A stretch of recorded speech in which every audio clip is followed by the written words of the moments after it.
ഖുർആൻ ഖത്മ ചെയ്യുന്ന നേരത്തുള്ള ദുആ മഖ്ബൂലാകും എന്നാണ്. ചില പ്രത്യേകമായ സമയങ്ങളിലുള്ള ദുആ ഖബൂലായിരിക്കും, ഉത്തരം ഉറപ്പായിരിക്കും. അതുകൊണ്ടാണ് ഖത്മുൽ ഖുർആനിന്റെ സമയത്ത് ചെയ്യുന്ന ദുആ മഖ്ബൂലായിരിക്കും എന്നെ മഹാന്മാർ രേഖപ്പെടുത്തിയിട്ടുണ്ട്. ഒരാള് വ്യക്തിപരമായി അയാൾ ഓടിത്തീർക്കുന്ന ഒരു ഖത്മ്, സാധാരണ നമ്മൾ ഓടുന്ന ഖത്മുകളൊക്കെ തന്നെ ഖത്മ ചെയ്യുന്ന സമയത്ത് അയാളുടെ അഹ്ലു ബൈത്തിഹി, അദ്ദേഹത്തിന്റെ വീട്ടുകാരെ വിളിച്ച് കൂട്ടിയിട്ട് ദുആ ചെയ്യിപ്പിക്കൽ സുന്നത്താണ്.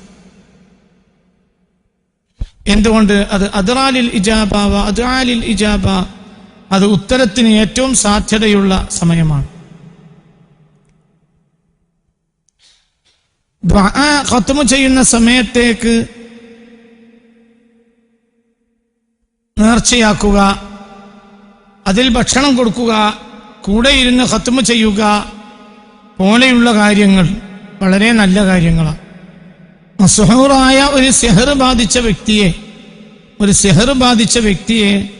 30 ആളുകൾ കൂടിയിരുന്ന് അല്ലെങ്കിൽ 60 ആളുകൾ കൂടിയിരുന്ന് അദ്ദേഹത്തെ നടുവിൽ ഇരുത്തിയിട്ട് ഖത്മിനെ അവർ ഓഹരി ചെയ്ത് ഖത്മ ചെയ്യുക എന്നത് അയാളിൽ ഉണ്ടാവുന്ന കണ്ണേർ, സിഹർ പോലെയുള്ളത് നീങ്ങാൻ വളരെ നല്ലതാണ്. അത് വെള്ളിയാഴ്ച ജുമാക്ക് ശേഷമാണെങ്കിൽ വളരെ അഫ്ളലുമാണ്. വെള്ളിയാഴ്ച ജുമാ കഴിഞ്ഞ് വന്നതിന് ശേഷം ഒരു 30 ആളും കണ്ട് ഇരിക്കുക, എന്നിട്ട് നടുവിൽ ഒരാളെ ഇരുത്തുക. അയാൾ മസ്ഹൂറ, സിഹർ ബാധിച്ചിട്ടുണ്ട് എങ്കിൽ, അല്ലെങ്കിൽ അയാൾക്ക് കണ്ണ് ബാധിച്ചിട്ടുണ്ട്. ഫഇന്നൽ ഐന ഹഖ്ഖുൻ, കണ്ണേർ സത്യമാണെന്ന് മുത്തു മുഹമ്മദ് മുസ്തഫ. ഇന്നൽ ഐന ഹഖ്ഖുൻ യഅതി ബിഹ ശൈത്വാനു വഹസദു ബിനി ആദമ എന്ന ഹബീബായ റസൂൽ. ആൺകുട്ടിയാവുക പെൺകുട്ടിയാവുക ഇരുത്തുക, എന്നിട്ട് എന്ത് ചെയ്യുക? പെണ്ണാണെങ്കിൽ അവര് ആ പെണ്ണിനെ കാണാൻ പറ്റുന്ന ആളുകളായിരിക്കണം ചെയ്യേണ്ടത്. അവളെ നടുവിലിരുത്തിയിട്ട് കുടുംബത്തിലെല്ലാ ആളുകളും കൂടി ഖത്മ ചെയ്യാം, ഖുർആൻ ഖത്മ ചെയ്യാം. ആണാണെങ്കിൽ പിന്നെ ആ പ്രശ്നമില്ല. ആണുങ്ങൾ ജുമാ നിസ്കാരം കഴിഞ്ഞ് വന്ന് ഒരു ജുസ് ഒരാൾ ഓതുക, നടുവിലിരുത്തുക. എന്നിട്ട് ആ ഓതുന്ന ആളുകളൊക്കെ നിയത്ത് ചെയ്യുക, ഇയാളിൽ എന്തെങ്കിലും പ്രശ്നങ്ങളുണ്ടെങ്കിലോ പിശാചുണ്ടെങ്കിലോ ആ പിശാച് നീങ്ങിപ്പോകണമെന്ന് ഉറക്ക ഓടുക, മെല്ലെ ഓതരുത്, ഉറക്ക ഓടുക. അതൊക്കെ വളരെ നല്ലതാണ്. ബിസ്മിയുടെ അദദ് അനുസരിച്ച് ബിസ്മി ഒരു ദിവസം ഒരാൾ 786 ബിസ്മി ചൊല്ലി തീർത്താൽ ആ ദിവസം അയാൾക്ക് സിഹറോ കണ്ണേറോ ബാധിക്കുകയില്ല. ഒരാൾ ബിസ്മില്ലാഹിർ റഹ്മാനിർ റഹീം എന്ന് 786 തവണ ഒരു ദിവസം ചൊല്ലിയാൽ ആ ദിവസം അയാൾക്ക് കണ്ണേർ ബാധിക്കൂല, സിഹറും ബാധിക്കൂല, ശൈത്താനും ബാധിക്കൂല. മാത്രമല്ല അയാൾ ശൈത്താനിനോ മറ്റോ അന്ന് പ്രവർത്തിക്കാനും കഴിയില്ല. അവർ മക്സൂഫാവും, അവർക്ക് ഗ്രഹണം ബാധിച്ചതുപോലെയാവും. പക്ഷേ സിഹർ ബാധിച്ചാൽ, കണ്ണീർ ബാധിച്ചാൽ അങ്ങനെ ഒരു കാര്യം ദായിമായി ചെയ്യാൻ കഴിയില്ല, അത് നീക്കം ചെയ്യാതെ. ഇതൊരു മുജറബായ അമലാണ്. ഞാൻ ആദ്യം പറഞ്ഞ അമല്. ഏത് അമല്? വെള്ളിയാഴ്ച ജുമാ കഴിഞ്ഞിട്ട് ഒരാളെ നടുവിലിരുത്തി അയാൾക്ക് സിഹർ ബാധിച്ചിട്ടുണ്ടെന്ന് തോന്നുന്നുണ്ടെങ്കിൽ, കണ്ണീർ ബാധിച്ചു സിഹർ ബാധിച്ച പോലെയൊക്കെ തോന്നുന്നുണ്ടെങ്കിൽ അവിടെ ജുമാ നിസ്കാരം കഴിഞ്ഞ് മുന്നിലുണ്ടിരുത്തുക. പരിയിൽ വന്നിട്ട് മതി. എന്നിട്ട് ഖുർആൻ ഓടിയിട്ട് കൂടിയിരുന്ന് ദുആ ചെയ്താൽ അയാളിൽ എന്തെങ്കിലും അവലക്ഷണം ഉണ്ടെങ്കിൽ അത് നീങ്ങിപ്പോകാൻ സബബാവും. 2-3 ജുമായൊക്കെ ആവർത്തിക്കുകയാണെങ്കിൽ യാതൊരു സംശയവും വേണ്ട. ഞാനിവിടെ പറയാനുള്ളൊരു പ്രധാനപ്പെട്ട കാരണം എന്തെന്നാൽ, ഖത്മുൽ ഖുർആനിന്റെ ഫള് പറയാൻ വേണ്ടി പറഞ്ഞാണ്. ഖുർആന്റെ ഖത്മ് എന്ന് പറഞ്ഞാൽ അതൊരു വലിയ സംഗതിയാണ്. ഒരു മുത്തദയ്യിനായ ഒരാള്, ദീനും സൂക്ഷ്മതയുമുള്ള ഒരാള് സമൂഹത്തെ നിയന്ത്രിച്ചുകൊണ്ട് എല്ലാരെ കൊണ്ട് ഒരു ജുസ് ഒരു ദിവസം ഓതിപ്പിക്കുക. 10 ആൾ ഓരോ ജുസ് എല്ലാ കൊണ്ടും ഓതിപ്പിക്കുക. ഒരാൾ അതിന് നേതൃത്വം നൽകുക, അയാൾ അതിൽപ്പെട്ട ആളുമാകുക. എന്നിട്ട് അറബി മാസത്തിന്റെ അവസാനം ദുആ ചെയ്യാന്ന് പറഞ്ഞാൽ ഉത്തരം കിട്ടുന്ന കാര്യമാണ്. പക്ഷേ അതുമായി ബന്ധപ്പെട്ട ഒരാളെ കായ്മാകണം. അയാളത് നല്ല ശ്രദ്ധിച്ച് സൂക്ഷിച്ച് നടത്തണം. അതായത് ഇപ്പൊ ഒരു വാട്സപ്പ് ഗ്രൂപ്പ് പോലത്തെ ഇന്നത്തെ പോലെ എല്ലാ ദിവസവും ഒരു ജുസ് ഓതിപ്പിക്കുക. അപ്പൊ ഓരോരുത്തരും ഒരു മാസത്തിൽ എന്തായി? ഒരു ഹത്തം തീർത്തു. 10 ആളാകുമ്പോൾ 10 ഹത്തായി, 30 ആളാകുമ്പോൾ 30 ഹത്തായി. അവസാനം ദുആ ചെയ്യാം, എല്ലാവരും ഒരുമിച്ച് കൂട്ടി. അത് ഓൺലൈനിലാകരുത്, അത് ഓഫ്ലൈനിൽ അടുത്തിരുത്തിയിട്ട് ഒറ്റ ദുആ ഉത്തരം കിട്ടും. ഇത്തരം അമലുകളൊക്കെ ചെയ്യുന്നത് നല്ലതാണ്. ഒരു പണി ആർക്കും ഇല്ല, ഒരു അയ്മൊരു പ്രയാസമല്ല. വഫഅലു ഖൈറ ലഅല്ലക്കും തുഫ്ലിഹൂൻ നിങ്ങൾ ഖൈറിനെ ചെയ്തുകൊണ്ടേയിരിക്കുക, അപ്പോഴേ നിങ്ങൾക്ക് വിജയിക്കാൻ കഴിയൂ എന്ന് പറഞ്ഞിട്ടുണ്ട്. പരിശുദ്ധ ഖുർആൻ ശരീഫ് പറഞ്ഞിട്ടുണ്ട്, വഫഅലുൽ ഖൈറ ലഅല്ലക്കും തുഫ്ലിഹൂൻ.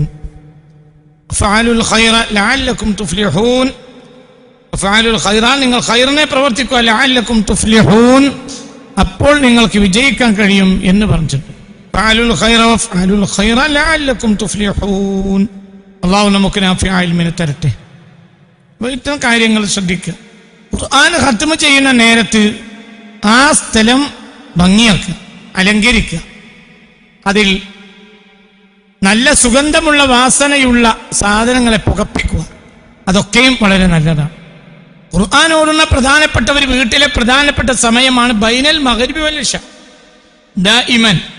ബൈനൽ മഗ്രിബി വൽ ഇശാ ദായിമൻ വീട്ടിൽ ബുഖൂർ ഉപയോഗിക്കുന്നത് വളരെ നല്ലതാണ്. ആ വീട്ടിൽ പിശാചിന് പ്രവേശിക്കാൻ കഴിയില്ല. ഇശാ മഗ്രിബിനിടെ ഖുർആൻ ഓടുക, ബുഖൂർ പോപ്പിക്കും ചെയ്യാം. ദായിമൻ ബുഖൂറിന്റെ ചട്ടി വാങ്ങണം, എപ്പോഴും ബുഖൂറിന്റെ ചട്ടി വാങ്ങണം. തിന്നാനുള്ള ചോറിന്റെ പാത്രം വാങ്ങും പോലെ ബുഖൂറിന്റെ ചട്ടി പോകണം. എന്തുകൊണ്ട്? ദുർഗന്ധമേറ്റു മലക്കുകൾ വെറുക്കുന്നതാ. ദുർഗന്ധം എന്നൊരു മലക്കുകൾക്ക് വെറുപ്പല്ലേ, അപ്പൊ സുഗന്ധം അവർക്ക് ഇഷ്ടല്ലേ? മലക്കുകൾക്ക് വെറുപ്പുള്ളത് ശൈത്താൻ ഇഷ്ടം, ലഅനത്തുല്ലാഹി അലൈഹിം. ശൈത്താന് ഇഷ്ടമുള്ളത് മലക്കുകൾക്ക് വെറുപ്പ്. അപ്പൊ ഒരു ബുഖൂറിന്റെ ചട്ടി വാങ്ങുക, കരണ്ടിന് പറ്റും, പക്ഷെ നിലനിൽക്കണം, കരണ്ടിന് പെട്ടെന്ന് നാശമാവും. എന്താണെങ്കിലും ഒരു സുഗന്ധം മഗ്രിബിന് നേരത്ത് പോപ്പിക്കണം. കഴിയുമെങ്കിൽ മുറികളിലൂടെ അത് മൊത്തം കൊണ്ടിടക്കണം. എന്തിന്? അത് അവിടെ ആ രാത്രി അവിടെ അതിൻ്റെ ഒരു അസർ ഉണ്ടാവണം. രാത്രി എന്നാൽ പിശാചുക്കളുടെ സമയമാണ്. അതുകൊണ്ടാണ് രാത്രി പിശാചുക്കളുടെ സമയമാണ്. അതുകൊണ്ടാണ് ഖുൽ അഊദു ബിറബ്ബിൽ ഫലഖ് മിൻ ശർരി മാ ഖലഖ് വമിൻ ശർരി ഗാസിഖിൻ ഇദാ വഖബ. എന്താ അതിന്റെ അർത്ഥം? രാത്രിയുടെ ഇരുട്ടിന് കട്ടി കൂടിയാൽ ഉണ്ടാകുന്ന ഷർറിനെ തൊട്ട് ഞാൻ നിന്നോട് കാവൽ ചോദിക്കുന്നു. അപ്പൊ രാത്രി ഇരുട്ടിനിടയിൽ ഷെറ് നടക്കും. പകലിലുള്ള ഷെറിനെ തൊട്ട് ഞാൻ കാവൽ ചോദിക്കുന്നതിന് ആയത്തില്ല. രാത്രിയുടെ ഷെറിനെ തൊട്ട് ആയത്തുണ്ട്.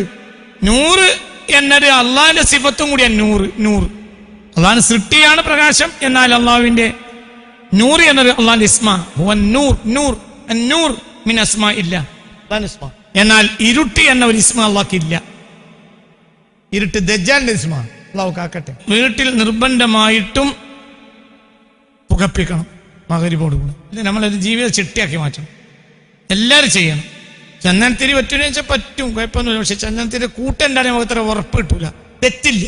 പക്ഷേ അത് മേത്തരം ചന്ദനത്തിരി ആയിരിക്കണം, നല്ല ഉഷാറുള്ള ചന്ദനത്തിരി, ഒറിജിനൽ തന്നെ. പക്ഷെ നല്ലതെന്താ? ഒരു ബുക്കൂറിന്റെ ചട്ടി വാങ്ങുക. ഉലുവാനല്ലേ? ആ ഉലുവാന് പറ്റും, കുന്തിരിക്കാൻ പറ്റും, മുസ്തക്ക പറ്റും. 7 ദിവസം 7 എണ്ണം പോപ്പിക്കാം. ഏതായാലും വീട്ടിൽ ഒരു സുഗന്ധം പോപ്പിക്കണം വൈകുന്നേരം. അത് മഗ്രിബിന് മുമ്പ് തന്നെ അങ്ങനെ കൊണ്ടുനടന്ന് പിന്നെ ആ ചട്ടി ഒരു പ്രധാനപ്പെട്ട അടുത്ത് വെച്ചാൽ മതി. അങ്ങനെ കത്തിക്കോളും. പിന്നെ നമുക്ക് വാരി നിസ്കരിക്കാം. മഗ്രിബിന് മുമ്പ് ചെയ്യണം. വേറെ പല മതക്കാർ മഗ്രിബിന് മുമ്പ് തിരി കത്തിച്ചു വെക്കും. നമ്മൾ തിരി കത്തിച്ചേക്കണ്ട. നമ്മൾ എന്ത് ചെയ്യുക? പോപ്പിക്കുക. ഏത് പോപ്പിക്കല്? പുകക്കല്ല പ്രത്യേകത. പിന്നെന്തിനാ? സുഗന്ധത്തിന്. പുകക്കല്ല പ്രത്യേകത. എന്തിനാണ്? സുഗന്ധത്തിന്. ആ സുഗന്ധം ഏറ്റ് കഴിഞ്ഞാൽ അവർക്ക് പണിയെടുക്കാൻ, പിന്നെ ശൈത്താന് പണിയെടുക്കാൻ കഴിയില്ല. അത് സ്ഥിരമായി അവിടെ നടക്കുകയാണെങ്കിൽ പിന്നെ അവിടെ വല്ല ആരെങ്കിലും ഉണ്ടെങ്കിൽ ഞമ്മക്ക് ഇവിടെ പറ്റൂലായിരുന്നു. ഇവിടെ വൈകുന്നേരം നമ്മളെ പണിയൊന്നും ഇവിടെ നടക്കൂല. നമ്മളും അങ്ങനെ തന്നെയല്ലേ? നമ്മക്ക് നമ്മളെ സ്ഥലത്ത് എത്തിപ്പെട്ടു, നമ്മളൊരു കാര്യം അവിടെ നടക്കൂലെങ്കിൽ നമ്മളോട് പോകൂല. പിന്നെ ഒരാൾ നമ്മളെ വിളിച്ചാൽ തന്നെ നമ്മളെ ഔറാദും കിക്കറൊന്നും അവിടെ ശരിയാവില്ല. വൈകുന്നേരം അവനൂടെ ടിവിയും ഒച്ചയും പുളിയും പാട്ടും തുടങ്ങി അവിടെ നമുക്ക് ശരിയാവില്ല. അമ്മായിന്റെ പേരിൽ ചെന്ന് വിരുന്നെന്നപ്പോൾ അത് കണ്ടാൽ അന്ന് എങ്ങനെയോ ഒപ്പിക്കും. പിന്നെ വിരുന്നിന് പോകൂല. ആളുകൾ കുട്ടികൾ വിളിച്ചാലും ആവൂല. നമ്മളെ പണിയൊന്നും അവിടെ നടക്കൂല. ഇത് ചെയ്ത്താനുണ്ടാവും. നമ്മളവിടെ വീട്ടിൽ സുഗന്ധം ഉപയോഗിക്കാത്ത ഒരു രാത്രി ഉണ്ടായിരുന്നു. എല്ലാ രാത്രിയിലും സുഗന്ധം ഉപയോഗിക്കണം. എല്ലാത്തിനും സുഗന്ധം ഉപയോഗിക്കാന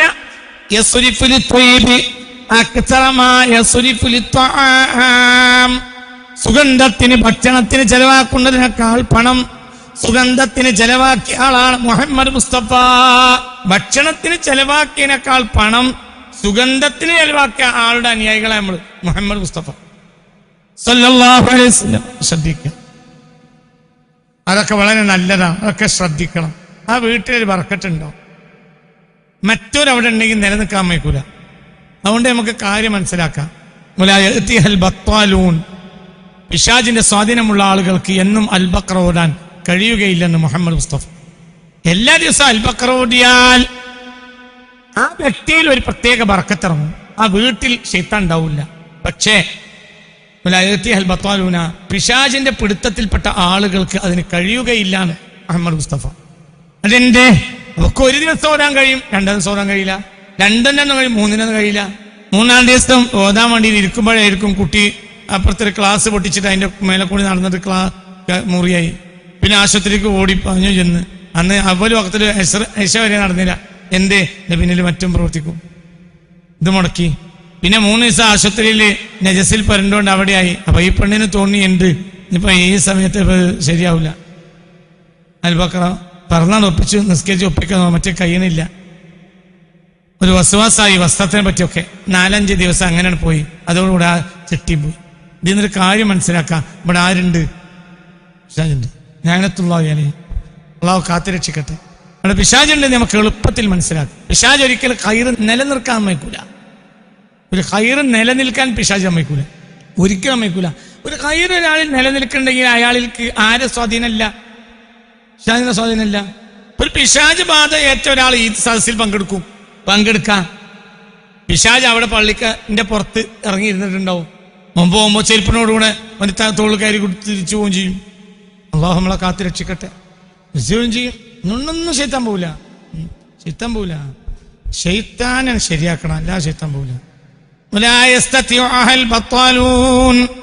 പിശാച് സ്വാധീനത്തിൽപ്പെട്ട ആളുകൾക്ക് ഒരു ഖൈർ നിലനിർത്താൻ കഴിയില്ല. പങ്കെടുക്കാൻ കഴിയും, പേദനവാൻ കഴിയും.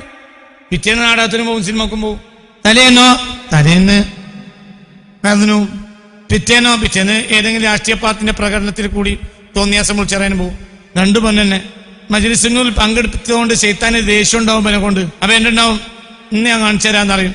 മറ്റേ തിരിച്ചു കാണിച്ചു കൊടുക്കും. അതേ തൊള്ളോണ്ട് ഒറ്റ വിളിക്കും, അതും കാണിച്ചു കൊടുക്കും.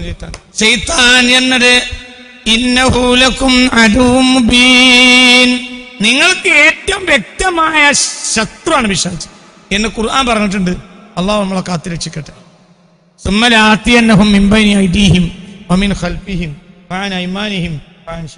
അതൊക്കെ ശ്രദ്ധിക്കുക. സുഗന്ധം ദിവസം പോപ്പിക്കുമ്പോൾ പിശാച് സ്വാഭാവികമാക്കും. മോശപ്പെട്ട സ്ഥലത്ത് അതിനെ പിശാച് സമ്മതിക്കൂല. ഇന്ന് ഇശാമാരിനായിരുന്നു ഖുർആനോട്. അതൊരു കുടുംബത്തിന് ഹൈഫുള്ള. അത് ദായിമായാൽ പിന്നെ തഹജ്ജുദ് നിങ്ങൾ മണിയാൽ വെക്കണ്ട, എണീക്കും. നിങ്ങൾ അലാറം വെക്കണ്ട, അലാറത്തെ നിങ്ങൾ എണീക്കും. അവിടെ ആരുണ്ടാവും? മലക്കുകളുണ്ടാവും, സാലിങ്ങളാ ജിന്നുകളുണ്ടാവും. അവർ വിളിക്കും, അങ്ങനെ വിളിക്കും, എണീക്കുക. അത് അനുഭവപ്പെടുന്ന പല ആളുകൾ ഞങ്ങൾ ഇന്നലെ പോലും ഒരാളിനോട് പറഞ്ഞിട്ടുണ്ട്, നേരം വൈകി കിടന്നാലും സുബഹിന് മുമ്പ് എന്നെ ഒരാൾ അടിച്ചു വിളിക്കലുണ്ട്. ഇന്നലെ ഒരാളിനോട് പറഞ്ഞിട്ടുണ്ട്, എത്ര നേരം വൈകി കിടന്നാലും ഒരാൾ എന്നെ അടിച്ചു വിളിക്കും. ആളെ ഞാൻ കണ്ടിട്ടില്ല, ആളിങ്ങനെ അടിച്ചു വിളിക്കും. ഇതാരായിരിക്കും? മലക്കായിരിക്കാം, അല്ലെങ്കിൽ ജിന്നായിരിക്കാം. സാലിങ്ങളാ ജിന്നുകൾ. അയാൾ ആ വീട്ടിൽ താമസിക്കുന്ന ഒരു ജിന്ന്, സാലിയ ജിന്ന്, അല്ലെങ്കിൽ ഇയാളുമായി ബന്ധമുള്ളൊരു ജിന്ന്. നേരം പെരുങ്ങനെ കടന്നുറങ്ങണ ആ ജിന്നിന് ഇഷ്ടം ഉണ്ടാവില്ല. വിളിച്ചാൽ എണീച്ചാൽ ഇയാൾ വേഗം എന്ത് ചെയ്യും? നിസ്കരിക്കുകയും ചെയ്യും. അറിയാത്തോണ്ടാണ്. അതേ സമയത്ത് ആ വീട്ടിൽ പിശാചിന് താമസിക്കാനുള്ള സൗകര്യം ഉണ്ടെങ്കിൽ പിശാച് എന്താ പറയാ? അലൈക ലൈലുൻ തവീൽ, അലൈക ലൈലുൻ തവീൽ, അലൈക ലൈലുൻ തവീൽ ഫർഖുദ്. പിശാചിനാണ് അയാളിലോ ആ വീട്ടിലോ സ്വാധീനമെങ്കിൽ ആ വീട്ടിൽ കിടന്നുറങ്ങുന്ന ആളോടോ വീട്ടുകാരോടോ എപ്പോഴും പിശാച് രാത്രി പറഞ്ഞുകൊണ്ടിരിക്കും, അലൈക ലൈലുൻ തവീൽ, നിനക്ക് ദീർഘമായ രാത്രി ഉണ്ടാകട്ടെ. അലൈക ലൈലുൻ തവീൽ, നിനക്ക് ദീർഘമായ രാത്രി ഉണ്ടാവട്ടെ. അലൈക ലൈലുൻ തവീൽ, നിനക്ക് ദീർഘമായ രാത്രി ഉണ്ടാവട്ടെ. ഫർഖുദ്, നീ ഉറങ്ങിക്കോ. ആര് പറയും? പിശാച് പറയും. എണീക്കാൻ കഴിയില്ല. അല്ലാഹു നമ്മളെ കാത്തു രക്ഷിക്കട്ടെ. ചില വീടുകളിൽ നിങ്ങൾ കണ്ടിട്ടില്ലേ, ചില മുറിയിൽ കിടന്നാൽ സുബഹിക്ക് എണീക്കാൻ ഭയങ്കര പ്രയാസമായിരിക്കും. ചില മുറിയിൽ വളരെ എളുപ്പമായിരിക്കും. എന്ത്? ആ മുറിയിൽ ആരെ സ്വാധീനം ഉണ്ടാവും? ശൈത്താന്റെ. അലൈക ലൈലുൻ തവീൽ, അലൈക ലൈലുൻ തവീൽ, അലൈക ലൈലുൻ തവീൽ, നിനക്ക് ദീർഘമായ രാത്രിയാവട്ടെ എന്ന് പിശാച് പറഞ്ഞുകൊണ്ടേയിരിക്കും. ലഅനത്തുല്ലാഹി അലൈഹി. അല്ലാഹു നമ്മളെ കാത്തു രക്ഷിക്കട്ടെ. എന്തേ? പിശാചിന്റെ സ്വാധീനമാണ്. ചില ആളുകൾക്ക് എന്ത് നന്മ ചെയ്യാനും കഴിയും. പക്ഷേ കട്ടിലിരുന്നിട്ട് 3 ഉൽവല്ലാഹു അഹദ് ഫലക്ക് നാസോദി തടി തടവാൻ കഴിയില്ല. എന്തിനും കഴിയും, അവിടുക്കാൻ എത്തിയാൽ കഴിയില്ല. അവിടുക്കളെത്തിയാൽ ഉറക്കട് പോരും, കടന്നേ പോണം. ആ കടന്നിട്ട് അങ്ങനെ കടന്നാണ്ട് ഒരു 2, 3, 4 മൊബൈലൊക്കെ ഒരു പ്രശ്നം ഉണ്ടാവില്ല. അതായത് കട്ടിൽ വന്നിരുന്നു, നീ കൈ ഇങ്ങനെ പിടിക്കണം, എന്നിട്ടോ ഒരു ഇഖ്ലാസ്, ഒരു ഫലക്ക്, ഒരു നാസ്, എന്നിട്ട് തടിയാകെ തടയുക. പിന്നെ കൈ അങ്ങനെ കൂട്ടിപ്പിടിക്കുക. ആ ഇഖ്ലാസും ഫലക്കും നാസും തടിയാകെ തടയുക. പിന്നെ ഇന്നലെ ചെയ്തവർക്ക് കൈപൊക്കാം. ചെയ്യാത്തവരെ ഞാൻ ക്ലാസ്സിൽ നിന്ന് പുറത്താക്കും ചെയ്യും. അത് ചെയ്യാതെ ഇനി ഒരാൾ വന്നാൽ ക്ലാസ്സിൽ പ്രവേശനം ഉണ്ടാവില്ല. ഇത് കിടന്നുറങ്ങുമ്പോൾ ചെയ്തല്ലേ സൂൽ ഖാത്തിമ ചത്തുപോകും. ഞങ്ങൾ ഇത് ചെയ്തിട്ടില്ലെങ്കിൽ ചത്ത് പോവും, സൂൽ ഖാത്തിമ ഉണ്ടാവും. ഉറങ്ങാൻ കിടക്കുന്ന നേരത്തെ ദിക്റല്ലില്ലെങ്കിൽ ഇത് തടഞ്ഞിട്ടില്ലെങ്കിൽ സൂൽ ഖാത്തിമ, ചീത്ത മരണം ഉണ്ടാവും. നമുക്ക് ചില അടിസ്ഥാനങ്ങളില്ലേ, അത് ചെയ്യാതെ വന്നാൽ നമുക്ക് എന്ത് വിലയുള്ളത്? അപ്പൊ ഇതൊക്കെ ശ്രദ്ധിക്കണം. വെറുതെ അങ്ങോട്ട് പാഞ്ഞു വരണ്ട, വെറുതെ പാഞ്ഞു പിടക്കാർക്കും വരണ്ട. ക്ലാസ്സിൽ വരുമ്പോ അതിന് ചില അദബുകൾ സൂക്ഷിക്കണം. അത് പഠിച്ചില്ല, ആ ഭാഗത്തേക്ക് ശൈത്താൻ എത്തിച്ചില്ല, ശൈത്താൻ തടഞ്ഞു. ഒരു മനുഷ്യ, ചില ആളുകൾ എന്തിനും പങ്കെടുക്കും, അത് ചെയ്യാൻ കഴിയില്ല. എന്തുകൊണ്ട്? അന്ന് നേരം വെളുക്കുന്നവരെ ദിമ്മത്താണ്, അള്ളാന്റെ റസൂലിന്റെ ഉത്തരവാദിത്ത, എന്നെ പ്രശാചി തൊടൂല. അങ്ങനെ ചെയ്ത് ഉറങ്ങിയവന് അള്ളാന്റെ റസൂലിന്റെ ഒരു ഉത്തരവാദിത്തമുണ്ട്. നേരം വെളുക്കുന്നവനെ തടി തൊടൂല. ആര് തൊടൂല?